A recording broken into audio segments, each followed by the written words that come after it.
C Joseph Vijay எனும் நான்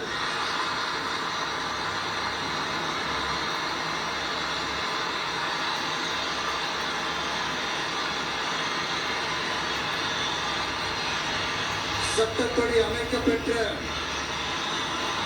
இந்திய அரசியல் அமைப்பின்பால் உண்மையான நம்பிக்கையும் மாறா பற்றும் கொண்டிருப்பேன் என்றும்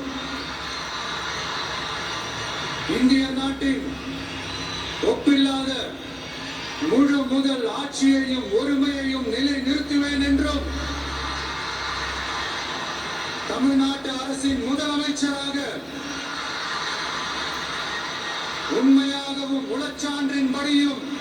என் கடமைகளை நிறைவேற்றுவேன் என்றும் அரசியல் அமைப்பிற்கும் சட்டத்திற்கும் இணங்க அச்சமும் ஒருதலை சார்பும் இன்றி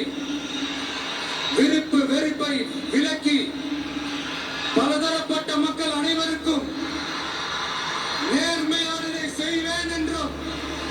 ஆண்டவன் மீது